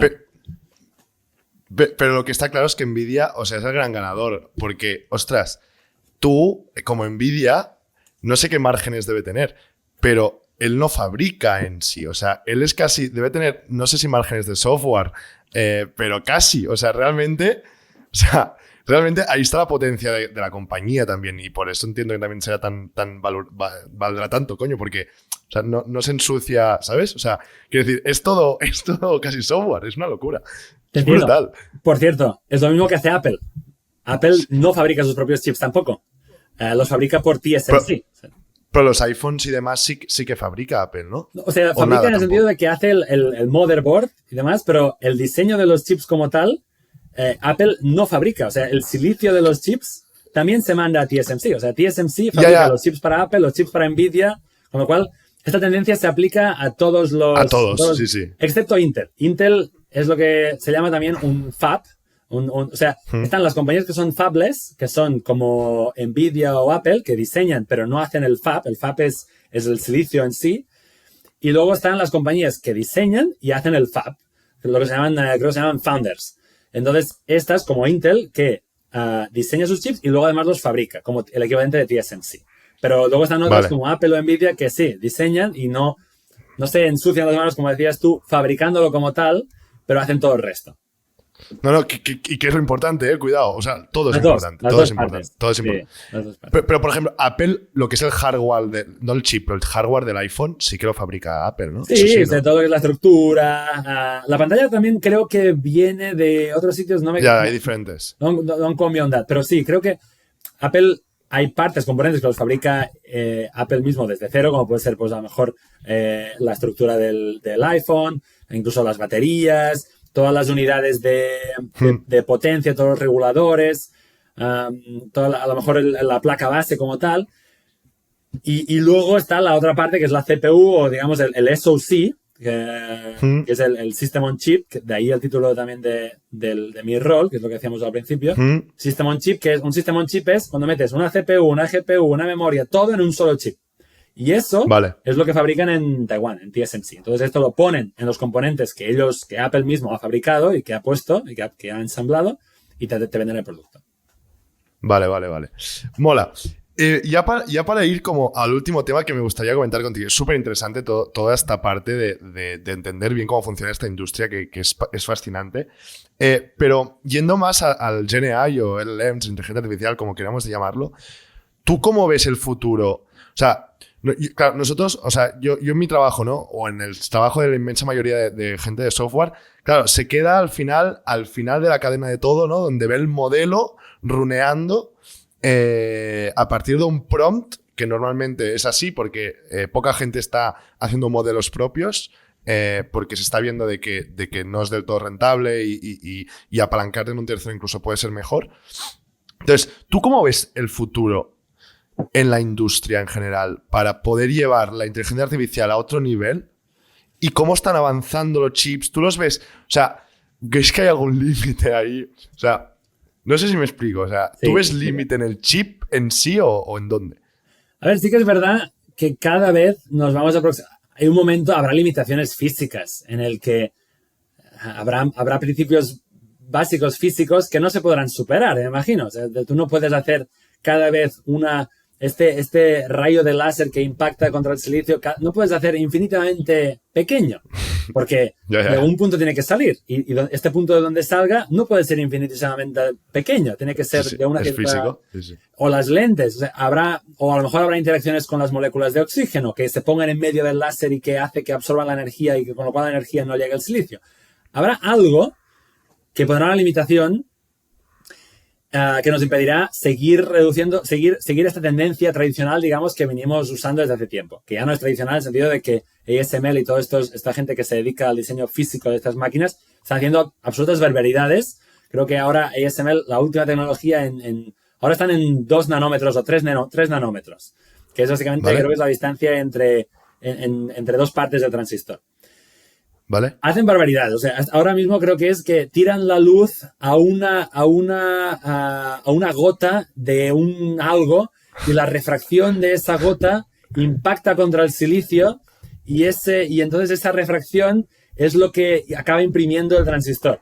Cosas por el estilo. Barbaridades. Qué animaladas. Sí, no, o sea, magia borrás completamente porque es espectacular que esas cosas lleguen a funcionar y que luego pongas millones de eso y que luego todo eso funcione como tal, entre todas las puertas lógicas, entre todas las componentes y todo esto, que además funcione, y luego además lo unas con todos los otros componentes y le pongas software y todo funcione. Y que luego te salga el ChatGPT y que te digas, oye, corrígeme este correo.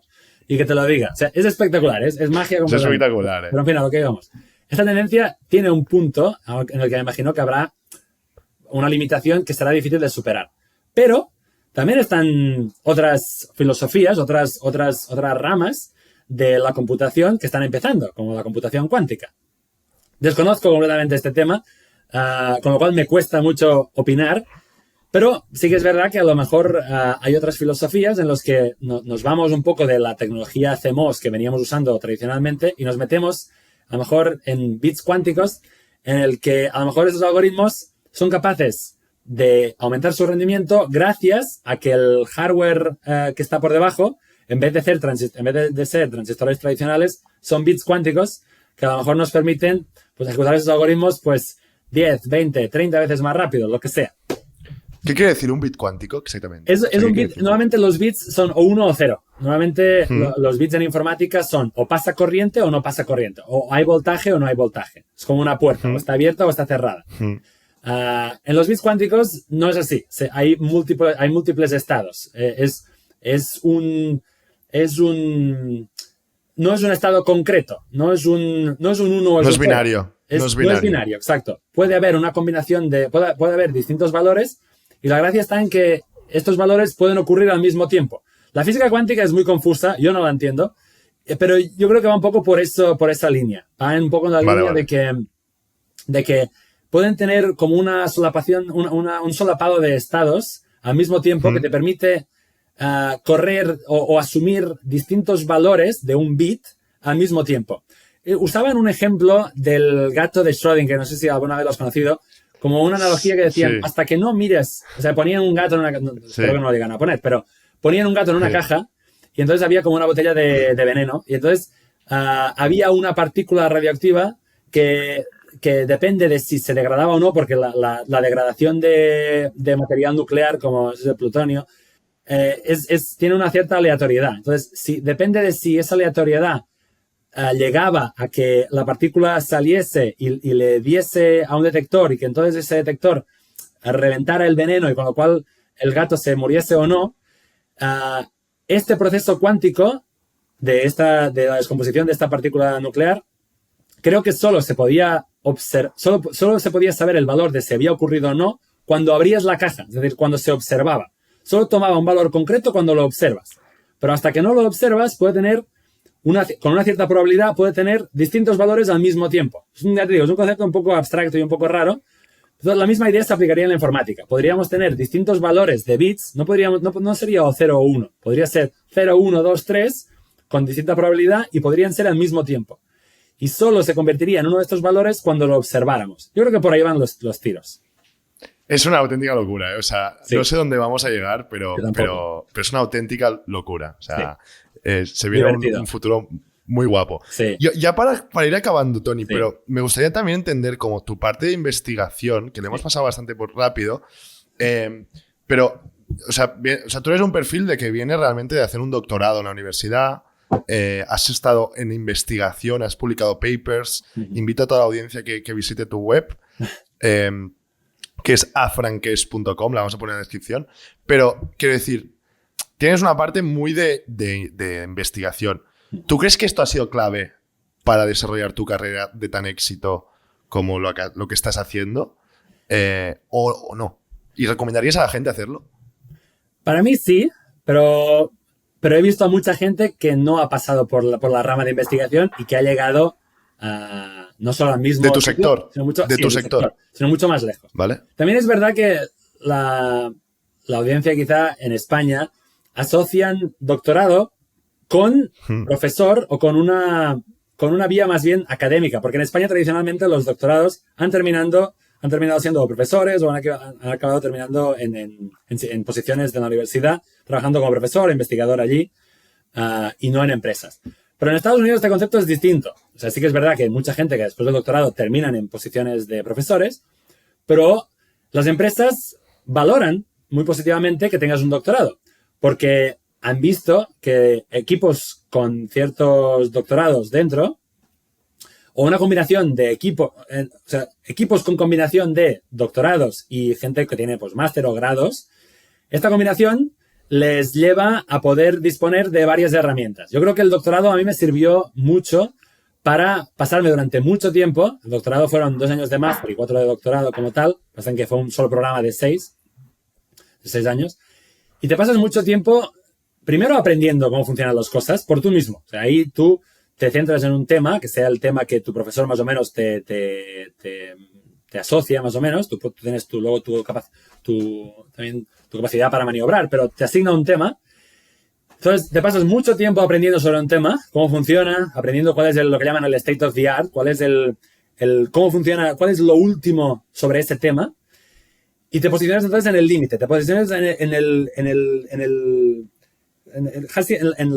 lado del precipicio, ¿no? O sea, donde está ya que ves al mar, que dices, hasta aquí hemos llegado y a ver ahora qué. Y entonces te pasa ¿Cómo sacas tanta info, perdón?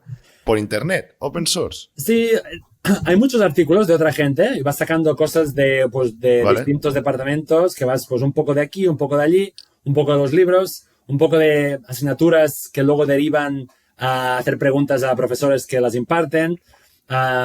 Libros sí, pero claro, los libros rápido se convierten en obsoletos en state of the art, por lo menos. Claro. Hay conceptos que existen durante años y años, pero si estás en state of the art es básicamente leer artículos. Entonces, Papers, sí, lo que llamamos papers. Correcto. Entonces, O sea, te has leído unos cuantos papers, muchos, tú, Tony. claro. Y de hecho es lo que hacen. Una de las pruebas que te hacen en el doctorado, al cabo, cuando llevas 2 años en el doctorado, te hacen una prueba, lo que llaman el qualifying exam, donde un comité de profesores te pone en una sala durante un par de horas y te hace preguntas sobre papers. Te dan una lista pues, de 20, 25, 30 papers y te hacen preguntas sobre ese paper, a cualquier nivel de detalle. Te pueden preguntar lo que quieran para ver hasta qué punto tú entiendes los conceptos que se explican en esos papers, los masterizas, te los haces tuyos y eres capaz de defenderlos. Y no solo de eso, sino de decir qué es lo que falla, qué es lo que se puede mejorar en esos papers. Yo creo que ahí está la diferencia. Es no solo aprender y leer muchos papers y analizarlos, sino analizarlos siempre con un ojo crítico, diciendo para que cuando lleves muchos tengas la capacidad de criticar o valorar los puntos negativos o las deficiencias de cada paper, para que ahí tú puedas entrar y ofrecer una nueva idea o un nuevo enfoque o una nueva mejora y así push the state of the art un poco más. Y poco a poco, aprendiendo de los demás, añadiendo tus mejoras y publicando, el bar se va subiendo, o sea, el listón se va subiendo. Y eso yo creo que es una buena skill para tener luego una buena habilidad para luego aplicar en el mundo de la empresa. Porque al final la idea es similar. En el mundo de la empresa no lees papers, pero sí que te fijas en la competencia, intentas adivinar qué es lo que está haciendo el otro. Dentro de la misma empresa ves cuál es el state of the art, hasta dónde llegas. Y necesitas gente que llegue con un ojo crítico, con una visión más bien fresca de todo esto, que aprenda cómo funciona la tecnología dentro de la empresa y tenga nuevas ideas de cómo subir ese listón o de cómo ofrecer nuevas ideas para que se pueda subir el listón de cara a la nueva generación de producto. Y entonces en el mismo equipo están los que pueden analizar la arquitectura desde un punto de vista más crítico, a lo mejor los que a lo mejor podrían ser, por ejemplo, doctorados, aunque lo pueden hacer perfectamente los que vienen de máster o de grado. Y luego están los que ejecutan esos cambios o los que programan esos cambios pues en los simuladores, los que corren los tests, los que lo materializan, digamos. En el doctorado teníamos que hacer todo, una misma persona. Durante el doctorado era un Juan Palomo total.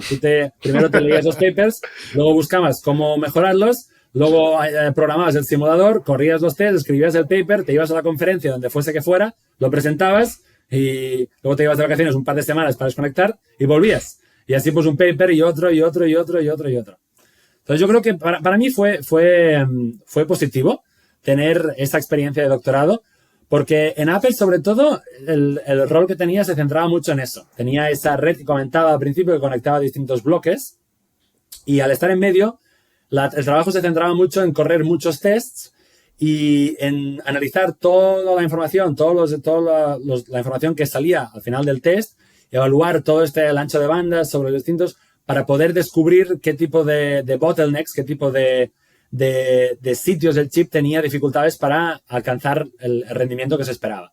Entonces analizar, intentar pensar por qué está ocurriendo eso, intentar esbozar ideas, programar la idea que tenías, correr un test concreto, un test concreto que pudiera demostrar tu teoría, tu hipótesis, y a partir de aquí, con esta hipótesis y con este test, irte a los arquitectos ofreciendo una respuesta o una alternativa.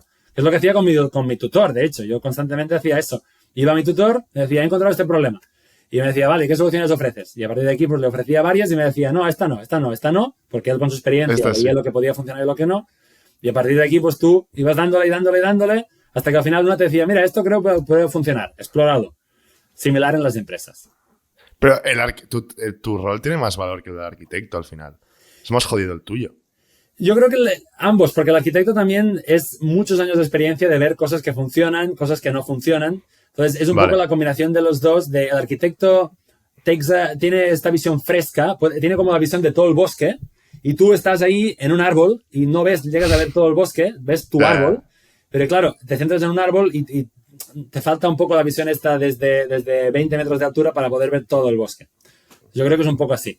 No es fundamental, yo creo que para tomar este camino, esta carrera profesional o este sector, no es necesario en absoluto. Nuestro equipo, tanto en Apple como ahora en Nvidia, yo creo que hay una combinación más o menos 50-50 de doctorados y no doctorados. Y sobre todo en Nvidia. En Nvidia he visto que hay en mi equipo concreto, como es más de simulador, quizás no hay tantos. Pero en Apple sí que había más. Pero bueno, en fin, depende mucho de equipo a equipo. Y entonces, por lo cual, no es necesario. En mi caso, me ha venido bien, no solo porque durante los años de doctorado aprendí mucho. Recuérdate que yo venía de telecomunicaciones, con lo cual esos años de doctorado me sirvieron para aprender mucho, para luego poder entrar en el sector informático con todos esos conocimientos, con lo cual 6 años de aprendizaje son mejor que 2 años de aprendizaje, que es lo que hubiera sido solo con un máster. Y me permitieron luego poder entrar en el sector profesional un poco quizá mejor preparado o con más información, con más background, que no solo se hubiera ido directamente. Pero si uno se ha centrado en informática y en arquitectura desde el grado, pues perfectamente, cuando termina la carrera, puede entrar a un trabajo en una empresa sin ningún tipo de problema y hacerlo igual, si no mejor. Qué bueno. Y Tony, ¿dónde ves tú? O sea, ¿dónde te ves tú a lo mejor en 10 años? En el sentido, has pasado por AMD, que lo hemos pasado muy, muy por encima, pero bueno, otro gran fabricante de chips. Has pasado por Apple, has pasado por Nvidia, has hecho un doctorado, has publicado papers. ¿Qué te falta? A mí me gusta este sector, me gusta quedarme como ingeniero. Sí que es verdad que normalmente la gente ¿Cuál es el path Se normal? imagina la trayectoria pasando de ingeniero individual a luego pasar a manager para luego empezar a llevar equipos y dedicarse quizá más bien en el management más que no en el sector técnico. O en el, o sea, sector técnico, sí, pero sin programar, sin estar ahí, digamos, en el bajo nivel. A mí personalmente me gusta la parte técnica, me permite seguir estando al día, que no se me oxiden estas capacidades de programar, de debugar, o sea, de buscar errores en los programas, de entender todas las tecnicalidades de los chips. Con lo cual me sigo viendo, no sé cuánto tiempo, si voy a cambiar de idea luego en el futuro, porque también sí que es verdad que me gusta el aspecto social de los equipos y con lo cual también ser un manager también te permite tener una perspectiva global de lo que hace todo el mundo, de ver el progreso del chip también un poco desde la perspectiva de todo el bosque, que es lo que decía antes, más bien que no desde tu arbolito.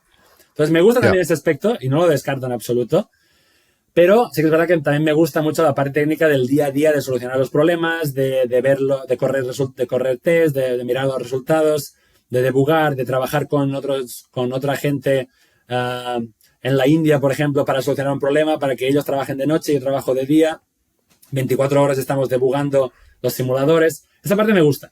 Con lo cual no te sabría decir ahora mismo si en 5 o 10 años me veo en un rol similar o quizá pasando más a un aspecto más de manager o quizá más de llevar equipos. No te sabría decir. Me gustan las dos cosas. Una la he explorado, la otra todavía no. Con lo cual hasta que no lo pruebe seguramente no lo sabría. Pero me veo siguiendo trabajando en empresas, eso sí. No me veo, ahora por lo menos a día de hoy, no me veo empezando mi propia empresa o cambiándome a... ¿No ves montando la tuya? ¿No ves no. También es jodido, o sea, en tu sector es jodido montar una empresa de chips. O sea, o cambiar de sector, tampoco creo que a día de hoy tampoco lo haría. Por ejemplo, pasarme a software o AI, lo veo más complicado porque es un campo que evoluciona muy rápido. Sí que hay gente que lo ha hecho, y se podría hacer perfectamente. Y tengo curiosidad por aprender mucho más. Uno de los factores por los que me pasé también de Apple a Nvidia es porque me faltaba bagaje en GPUs y pasarme a Nvidia me permitió aprender mucho más sobre GPUs. Con lo cual, ¿quién nos dice que a lo mejor en el futuro, pues a lo mejor, ya sea, por ejemplo, vamos a poner dentro de Nvidia, me paso a otro equipo en el que se dedica más a software, a inteligencia artificial y me paso más a una perspectiva de inteligencia artificial para aprender más sobre este tema. No lo descarto. Pero a día de hoy no pienso en montar mi propia empresa o en cambiar de sector necesariamente. Me gusta lo que hago, me gusta mi sector, me gusta seguir aprendiendo. Creo que hay todavía muchísimo espacio para seguir aprendiendo y para seguir creciendo. Personalmente, a nivel de experiencia técnica. Y me gustaría seguir explorándolo y seguir picando piedra durante unos años más hasta ver hasta dónde llega. Qué bueno. En Nvidia, ¿cómo es la organización en el sentido? Tú estás muy lejos del CEO, porque vi una entrevista el otro día de Stripe que decía al founder de Nvidia que decía que tenía 60 direct reports. Correcto. Que es una auténtica locura. Sí. O sea, y no hace enfermo. No hace nada de ones. Que decía rollo, si alguien, o sea, tener un one-on-one es como un privilegio para una persona de tener su feedback, porque no la pueden tener 60, ¿no? Correcto. Entonces es bastante loco. Entonces, eso, sí hay mucha jerarquía ahí. Yo creo que puede haber a lo mejor entre 5 y 6 managers por medio. Managers, director, senior director, jefes de departamento. O sea, Nvidia ahora mismo es muy grande, ¿no? O sea, solo empezando con los distintos departamentos está el departamento de software y el departamento de hardware. Ahí hay un manager de por medio, o sea, un director de por medio. Luego, dentro de hardware está lo que te decía, ¿no? También están los departamentos de autonomous driving, de tarjetas gráficas, de hardware de computación. Entonces, venga, ponemos hardware de computación, con lo cual ahí hay otra persona ahí en medio. Solo para el departamento de hardware de computación. Luego dentro hay que separar entre los que simulan, como yo, los que emulan en RTL o en FPGAs, o los que preparan el silicio como tal, lo que se manda a TSMC. Con lo cual ahí ya hay otro, ya estamos en 3. Dentro del equipo de simulación tienes que separar entre simulación de GPUs o simulación de CPUs. Ahí tienes que poner otro. Con lo cual ya vas viendo que casi por obligación tienes que por lo menos poner mínimo 4 o 5 de por medio, sobre todo cuando los equipos crecen mucho, como es el caso ahora de Nvidia, tienes que poner managers de por medio, no queda otra, o incluso aún así los managers pobres van siempre con el agua en el cuello. Con lo cual yo creo que habrá pues como unos 5 o así más o menos de por medio. ¿Lo conoces personalmente? Sí, a muchos se sientan muy cerca, nos ponen muy agrupados de forma que siempre cuando tengas una duda, además son todas salas enormes y cuando tienes una duda directamente vas a su escritorio y hablas o te cruzas por el ir a buscando agua o lo que sea, te preguntan ¿qué tal? Porque más o menos te ubican. Te preguntan ¿qué estás haciendo ahora mismo? Y entonces pues les das más o menos el típico elevator pitch, los 2 minutos estos que tienes mientras caminas juntos hasta los pupitres, hasta los desks, y le explicas a gran nivel qué es lo que haces, y entonces se acuerda más o menos, de forma que cuando vas al próximo manager, al próximo meeting, te vuelve a preguntar. Sí, algunos los conoces más que otros. Yo normalmente conozco hasta 3 por encima mío. O sea, conozco a mi manager directo, al suyo, y luego, digamos, al director, y luego también a su senior director. 4, digamos, entre 3 y 4. Ya para acabar, Tony, que llevamos casi 1 hora y media. Madre mía. Si alguien ha llegado hasta aquí, yo creo que algún superviviente tendremos aún. Para acabar, 2 preguntas. Sí. ¿Alguna recomendación que puedas dar a aspirantes de tu sector y de no tu sector en general? O sea, sí. Alguien que ha estado en Estados Unidos, que ha entrado en compañías muy top, que ha estudiado ahí, hecho un doctorado. ¿Qué recomendarías a alguien que está empezando su carrera? En general, no hace falta que estén los chips. Desde mi punto de vista, con mi propia perspectiva, le diría que por favor y sobre todo no se piensen que la carrera académica no es importante, que las notas no son importantes y que realmente lo que importa es lo que hagan luego en el trabajo. Sí que es verdad que luego hacerlo bien en el trabajo es muy importante, pero una buena trayectoria académica o una buena productividad académica en los años de carrera, para mí por lo menos ha sido clave para luego poder desbloquear las otras etapas que han llegado. Por ejemplo, el doctorado de Illinois fue gracias a que pues, la carrera de ingeniería de telecomunicaciones fue bien. Y claro, estas universidades de Estados Unidos solo te pueden becar o solo te pueden pagar el doctorado o el máster si consigues demostrar o si consigues justificar el por qué deberían hacerlo.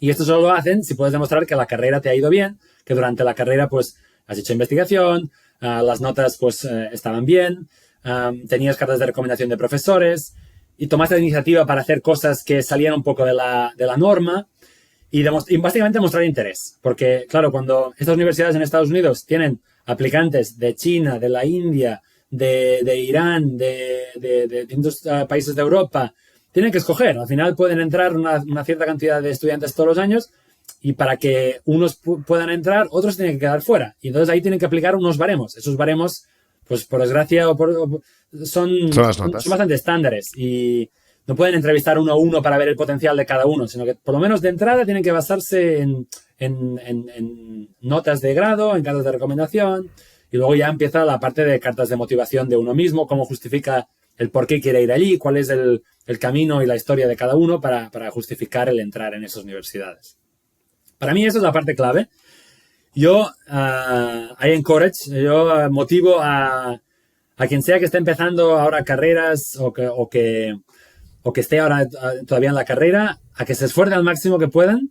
Son 4 años de carrera que pueden dar mucho producto, que pueden dar mucho resultado, mucho fruto luego, más tarde, y te pueden abrir puertas que de otra manera ya es tarde. Cuando terminas la carrera no volverás al principio para volver a hacerla. Tienes una oportunidad y ese es el momento.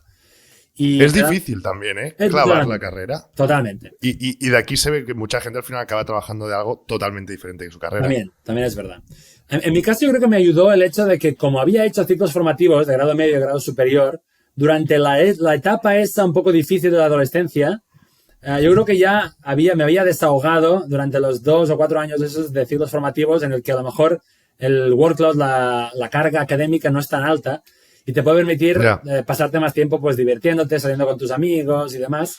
Entonces me permitió que cuando empecé la carrera, que ya tenía 20 años, ya sabía un poco más lo que quería, por qué lo quería. Y además me fui a Valencia, cuando todos mis amigos estaban en Barcelona o en Tarragona. Me fui a Valencia solo, me cerré en una residencia y dije, venga, pues ahora toca esto. Y entonces me centré únicamente en eso. Y eso me fue bien porque me permitió dedicar todo el esfuerzo a eso. Yo entiendo que la gente en eso no puede hacer, todo el mundo no puede hacerlo. Y de hecho no hace falta. Yo tenía compañeros en la carrera que les fue mejor que a mí y salían, quedaban con amigos todo el rato, no habían venido de hacer bachillerato y funcionaban y lo podían hacer todo. Yo no tenía esa capacidad, pero ellos sí, con lo cual no hace falta hacerlo. Lo que me refiero básicamente es que aprieten en la carrera. Yo creo que es importante, te da resultados y luego te puede abrir puertas, ya sea el doctorado en mi caso y luego pues a las empresas que a partir de ese doctorado pues pueden estar interesadas en darte trabajo. Qué bueno, buen feedback, ¿eh? Es un feedback que de toda la gente que ha pasado por aquí nadie lo ha mencionado. Es interesante. Basado en mi experiencia personal. Es muy interesante. Y la última pregunta ya, ahora sí que es la última. ¿Cómo te inspiras tú, Toni? ¿Cuáles son tus fuentes de inspiración? ¿Qué sueles consumir? ¿Consumes podcast? ¿Consumes libros? ¿Consumes papers? No sé. No, papers pocos ya. Y podcast tampoco. ¿Sabes qué pasa? La gente escucha muchos podcasts en los coches o a veces también cuando están en el gimnasio o lo que sea. Yo cuando escucho un podcast en el coche, me pasa que solo puedo hacer una cosa. Hay muchos hombres, yo creo que estoy el estereotipo que los hombres solo puedo hacer una cosa. Entonces, o escucho el podcast o conduzco. Pero las dos cosas no las puedo hacer. Entonces, alguna vez me puse un podcast y me di cuenta o que me relajaba demasiado o que no prestaba atención y dije, no, esto no se puede hacer. Cuando en el coche no se escuchan podcast. Y en el gimnasio tampoco, porque en el gimnasio me gusta un poco más de caña, con lo cual me pongo o música o me pongo capítulos de la Fórmula 1 o lo que sea, algo para motivarme un poco más. Con lo cual, no. Más bien, yo creo que originalmente, más bien la inspiración me vino más de personas. Cuando hice el cambio de ciclos formativos a la carrera, mis dos puntos de referencia fueron, por una parte, mi hermano, que es mucho más mayor que yo, tiene 18 años más que yo. Y en aquel momento que más o menos también estaba terminando un poco la crisis económica también del 2008, estamos hablando de esto de que sería el 2009, 2010 más o menos. Él empezaba un proyecto nuevo, un proyecto empresario nuevo, para empezar una frutería y iba a tope. Mi hermano, all in, iba a tope todas las horas del día, incluso desde antes, ya tenía el supermercado y también a tope todo el día, dándole todo. Y yo creo que esa energía y esa referencia que la veía más bien con una figura paterna también, 18 años más mayor que yo, tiene una referencia más paterna que no más bien de hermano, o de hermano mayor, pero como clara referencia a seguir. Entonces yo creo que vi por su parte todo ese esfuerzo y toda esa intensidad y todo ese trabajo y me dije a mí mismo, tienes que ponerte un poco las pilas, hacer un poco también tu parte, no puede ser que tu hermano lo haga todo y que tú te quedes ahí un poco en los laureles. Entonces la motivación al principio vino de ahí, de verle a él y de ver tirar del carro a él y decir, venga, pues yo no puedo hacer esto, no puedo ganar dinero, no puedo trabajar en fuerza, digamos, bruta, directa, pero lo único que puedo hacer es dedicarme, por lo menos ya que ahora me toca estudiar, pues vamos a tope a ello. Y luego también por otro lado también en ese mismo línea de tiempo también estaba mi tío, te digo, el que era ingeniero de telecomunicaciones, que me fui a vivir con él, que era muy riguroso, también muy curioso, también científicamente hablando, en el que se podía hablar cualquier cosa, siempre tenía mucha curiosidad por leer cualquier cosa de cualquier tipo, ya sea de ciencia, ya sea de física, ya sea de informática, de lo que sea. Entonces yo creo que la parte de esfuerzo me vino un poco más de mi hermano y la parte de curiosidad científica y de abrir un poco los horizontes y de tener curiosidad y ganas por meterme en carrera de ingeniería me vino un poco más de mi tío. Y luego ya con los años durante la carrera, pues sí que es verdad que me gustaban, pues a lo mejor memorias o libros de profesores, pues como por ejemplo estaba un libro también que se llama For the Love of Physics de un profesor, Walter Lewin, que del MIT, que explicaba historias y todo eso me gustaba. Luego también estaba Richard Feynman, que también es un físico teórico de Caltech y Cornell, creo, que también explica memorias y mezclan un poco su vida profesional con vivencias que mezclan sobre cuando eran jóvenes y experiencias personales y anécdotas. Y eso me divierte porque, uno, veo gente que ama lo que hace y por otro lado también que tiene una vida muy, muy común y explican un poco de todo y exponen un poco todas esas vivencias y acercan un poco al público en general.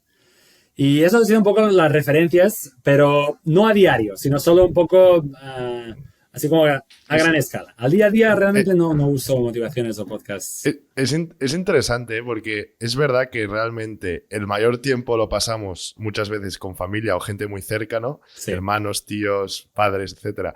Y al final es gente que te inspira un huevo, Sí. aunque creas que no. Sí. Pero no sé por qué siempre cuando preguntamos de inspiración, siempre como en la cabeza sale, no, yo es que me inspiro por Steve Jobs, porque cuando empezó, no sé qué. No conoces a Steve Jobs, no, has a mí leído no su es mi caso, biografía. por lo menos no fue mi caso. No, es buen punto, es buen punto. Pues Tony, si quieres lo dejamos aquí, yo me lo he pasado súper bien. Yo también, estupendo, yo también. Muchas gracias. Mil gracias por venir y contarnos tanto de este mundo y espero que te lo has pasado bien en tu primer podcast. Sin duda, totalmente. Muchísimas gracias. Me encanta hablar sobre el tema, lo que pasa es que no tengo muchas veces oportunidades de hacerlo porque, bueno, pues es un área un poco concreta y un poco lejos de la perspectiva de la gente, entonces a veces cuesta hablar fuera del círculo también de ingenieros o de aquí, del área. Con lo cual, muy divertido poder hablar un poco de todo contigo, con vosotros. Y si alguien también puede aprovechar esa información como curiosidad personal, también me alegraré y también encantado de que sea así. All right. Pues muchas gracias, Tony. Muchas gracias a ti. Gracias a vosotros. Chao, chao. Gracias, Hasta la semana que Dani. viene.